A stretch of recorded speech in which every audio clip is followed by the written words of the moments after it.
Take a look at these two ratings. Wow.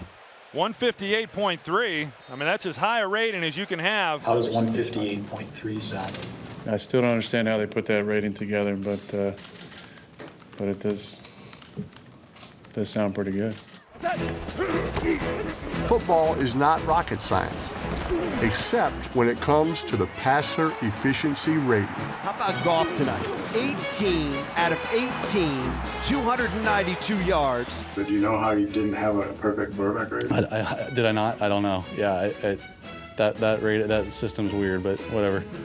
It's a complicated number derived from a complex equation. Now, there are a lot of things that go into this. We won't begin to attempt to explain them because they're understood only by any living Nobel Prize winner in physics. Nobody else knows what in the world this pass rating is. To figure out what it means and how we got it, I enlisted the help of a quarterback who has one of the highest ratings in history. Touchdown, Vikings! Captain Kirk Cousins. You like that? You like that? This is silly, Peyton. One of the reasons we played football is because we didn't want to do math. I believe in us, Kirk. The truth is out there, and we're going to find it. Peyton, the only thing we're going to find today is half-price tickets to the Lion King. Okay, you keep bringing up the Lion King. Do you actually want to go see it? I just think there's no way we're going to find how passer rating works. Haven't you always wondered why 158.3 is perfect? What's your career passer rating? 96.5. Yours? 97.4. Really? Actually, maybe numbers don't matter. Oh, see, now I'm interested. Oh, you are? Yeah. What a day for Kirk Cousins. You see his afternoon with a perfect quarterback rating. You know what Mark Twain used to say about lies? Of course. There are three kinds: lies, Damned lies. and statistics. Welcome to 1430 Broadway, home of the Elias Sports Bureau. The stats guys? This here is where they figure out our quarterback ratings. Beam me up, Scotty.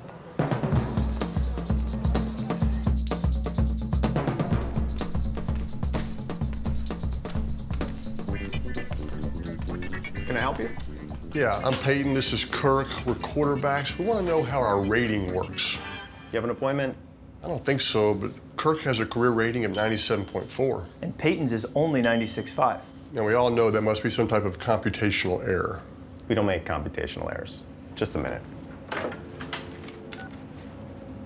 Hey, Joe, we got a code Q out here. Confused quarterbacks. All right. Mr. Gilson will be right with you. The Elias Sports Bureau has been the NFL's official statistician since 1961, recording everything from yards and carries to batted balls and touchdowns. Wow, 96.5 and 97.4 in the flesh. Come on, I'm more than just a number and a wallet full of Kohl's cash. This is where we keep the NFL's original statistical archive. All 3,000 NFL games played before 1960. And it's all in that filing cabinet right over there. Wow, I feel like Harry Potter in the Chamber of Secrets. Expecto Patronum. How is it that we're with the total math guy, yet you're the biggest nerd here? Explain that to me. Hey, let's take our knees and go back to the Shire, all right? My grandfather, Seymour Seawoff, understood that you had to painstakingly go through each game of the NFL history to create the database that represents the NFL. Look, Slinging Sammy Baugh. That's cool. Now, I don't get it. How does this explain the passer rating?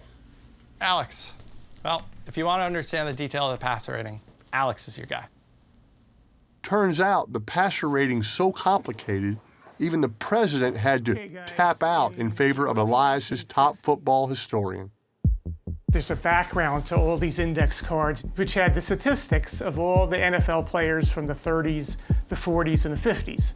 The great ones that people know, like Don Hudson and Otto Graham and Steve Van Buren, but sometimes cards of players that people don't remember. And Seymour Seawoff. Bud Wilson Schwenk. Right. Bud Schwenk was a rookie quarterback in 1942 for the Chicago Cardinals. He wouldn't be known for much, but if you look at the last column here, Peyton, it's his interception column. He threw 27 interceptions. Is that whose record I broke? And that was a record at the time, a record who they were surely thinking could never be broken. But 56 years later. Gosh. That's the 28th pick of a Peyton Manning pass. 1998, that bad season. Can we go back and check every throw? I think he might have thrown a couple more that year that maybe we missed. No? No, I don't think so. No chance? I think that's been done. I can see it in the paper tomorrow. What's wrong with the Colts offense? In 2024, Lamar Jackson won the passing title with a quarterback rating of 121.6. As it stands, will be the second highest passer rating in history. But not by the same criteria as Sammy Ball.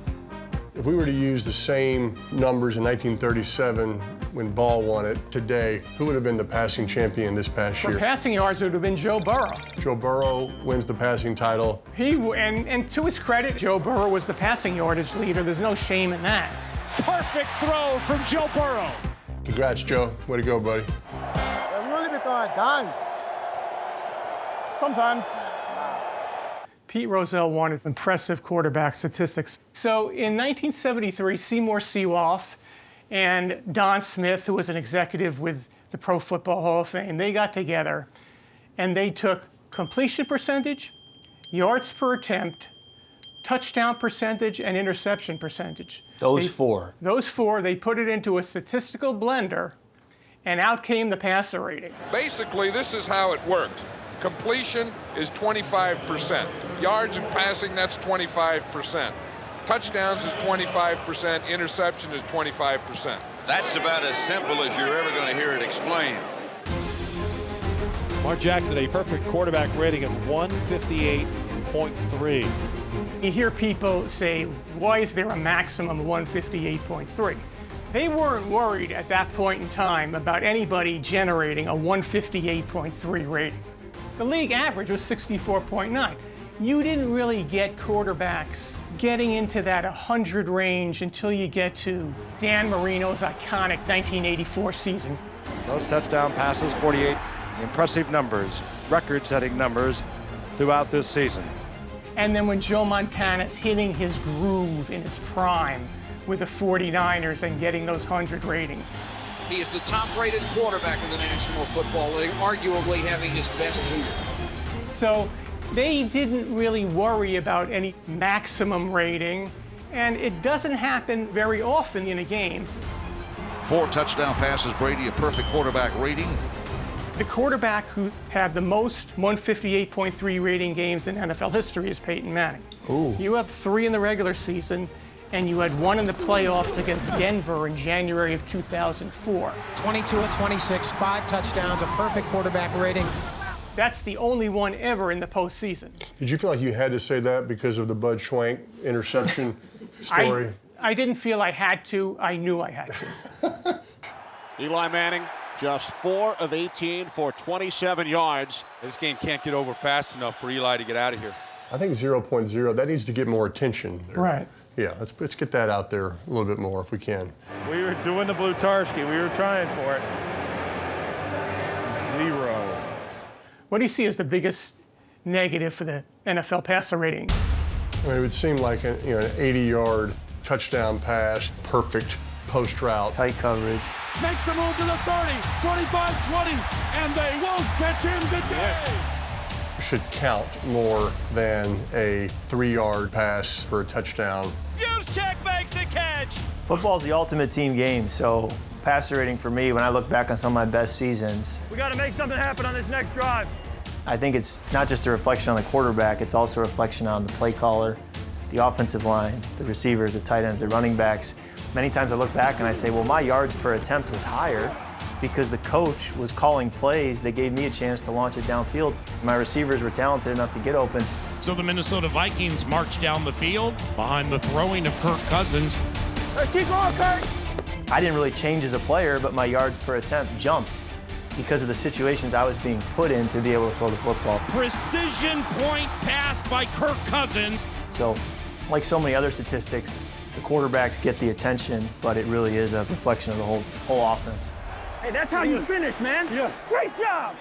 And quarterbacks keep up with their rating, and they're lying if they say they don't. I remember in 2009, I had a rating over 100, and it was the last game of the season. We were going to play one series, Kirk, and the only reason I wanted to play the one series was because I wanted to get Reggie Wayne and Dallas Clark. They got a certain amount of catches they got financial incentives, so we threw a lot of screen passes, but I threw an in route to Jacob Tammy in the snow, and he slipped, and I threw an interception. It is picked by the safety, that's Kerry Harris.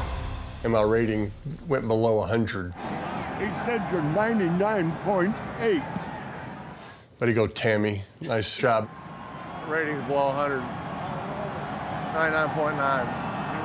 My rating went below 100 because of the pick. Alex answered every question except the toughest. For that, he left me on my own. I'm starting to get what the rating measures, but how do you get the actual number? It's actually not that hard, Kirk. I don't know what you learned at Michigan State. I've just learned this in a Tennessee math class. Here we go, okay? I wrote it all out for you. The formula is a basic quadratic equation. Now let's do you. We're gonna divide your 3,768 completions by your 5,630 attempts. Now, we're gonna subtract 0.3, and then we're gonna divide by 0.2. That's the formula? That's just your number for completion percentage. Next, we're gonna do yards per attempt, okay? Career passing yards divided by attempts, subtract 3, divide by 4, all right? Touchdown percentage. Divide your 288 career TDs by attempts, and then we're gonna divide by 0.5. Kirk, don't forget your interception percentage. Divide your career interceptions by attempts, subtract that number from 0.095 and divide by 0.04. Are you with me, Kirk? Are you with you? Then we're gonna take all the sum of that, multiply by 100, divide by 6, and then, presto, your career passer rating. I have no idea what you just said, but I'm thrilled that my rating's higher than yours. Yeah, okay. That's the 4th time you said that. You've made that clear. So I guess it all makes sense, even if it doesn't. At the end of the day, isn't the NFL passer rating a solution in search of a problem? Peyton Manning has the all-time QB rating number, about 121 point something, and if the season ends today, Aaron Rodgers would break that record. It seems impossible to quantify what makes a great quarterback.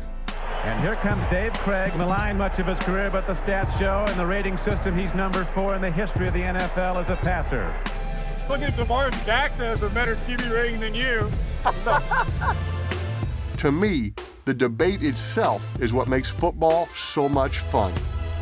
Kirk, it's been a lot of fun. Appreciate you doing it. What do you say we get a selfie with the last homework either of us will ever do? I guess in the end, Mark Twain was right. Absolutely. Lies. Damn lies. And football statistics. You see, Kirk, math can be fun. No,